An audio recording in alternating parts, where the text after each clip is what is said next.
Hey everyone, and welcome to This Explainer. Today we're going to explore one of the most profound, everyday mysteries of human existence. Seriously, it's something you do every single day, but probably never really think about. We'll be drawing completely from the absolutely fascinating insights of sleep researcher Professor Takeshi Sakurai from the University of Tsukuba, specifically from his work, The Identity of Consciousness.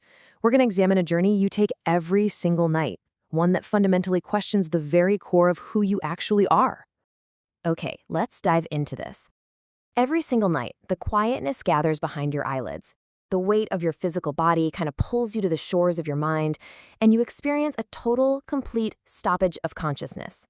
Just think about the weight of that for a second.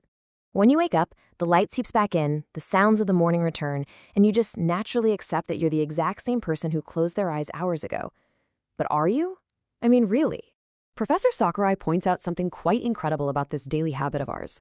Without bringing death into the equation, we willingly undergo a profound, total severing from the world every single time we fall asleep. The complex brain activity that governs your conscious awareness just quiets down. Your connection to reality is completely cut. Yet, unlike death, that connection is instantly restored when we wake up, and we just accept the morning without any sense of a break in our reality.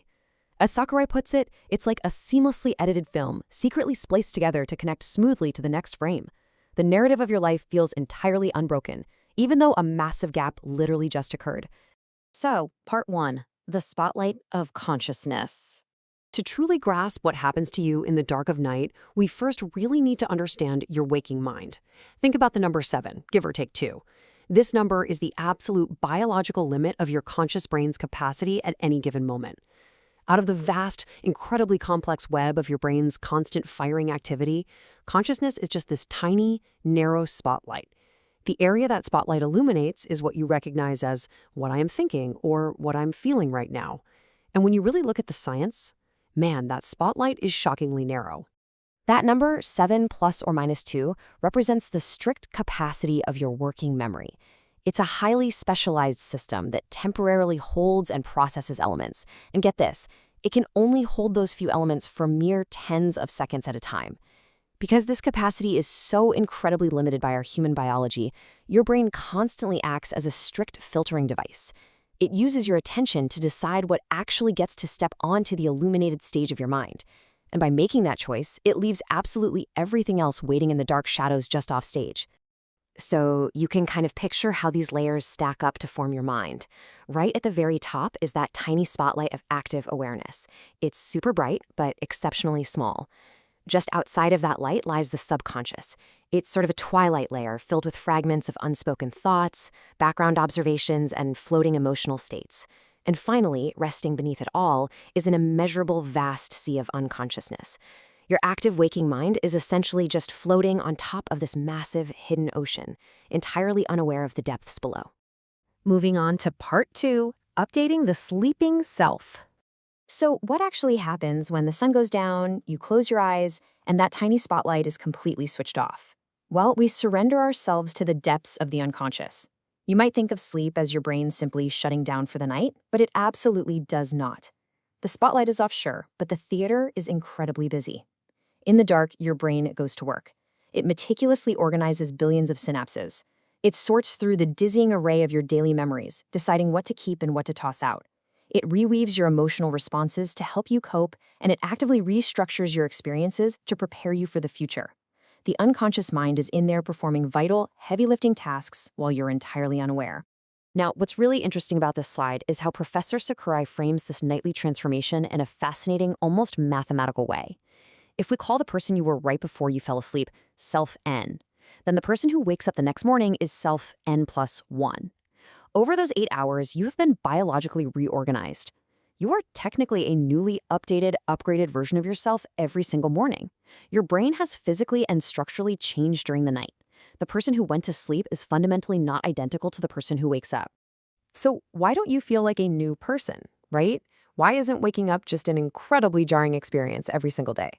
Well, it's because of a brilliant illusion constructed by your brain.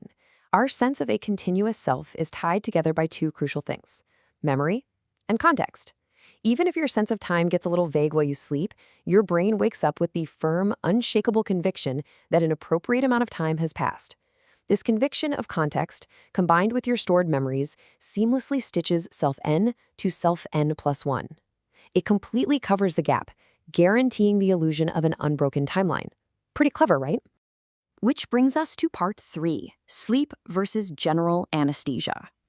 To truly appreciate just how active and protective normal sleep is, Professor Sakurai introduces a stark, really dramatic contrast. What happens when the unconscious brain is forced to stop entirely? In normal sleep, as we've seen, time still feels like it passes, the brain is highly active in the background, and dreams occur. You're still building the narrative of you in the dark. But general anesthesia entirely severs this narrative history. Under anesthesia, there's no sense of time passing. There are no dreams, there's only a vast, empty nothingness. When you wake up from anesthesia, the world has to suddenly restart from absolute zero. The texture of that awakening is completely alien compared to waking up naturally in your own bed, which perfectly proves just how much work your sleeping brain is doing to maintain your identity. And finally, part 4, the boundaries of the self. Recognizing this stark difference raises some massive questions about existence itself. The boundary between the waking spotlight and the unconscious dark is a profound mystery. If consciousness disappears, does the I truly continue?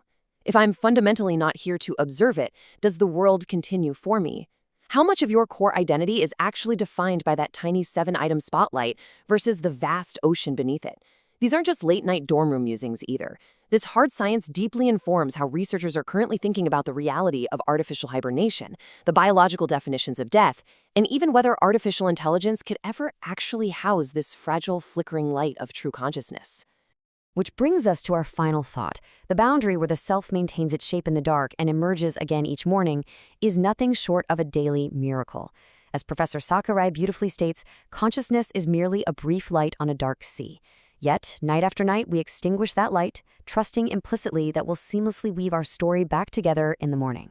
So tonight, when you close your eyes and let the spotlight fade, take a moment to marvel at the incredible, unseen ocean of your mind that keeps you whole. Thanks so much for joining me on this explainer, and keep questioning the world around and inside you. See you next time.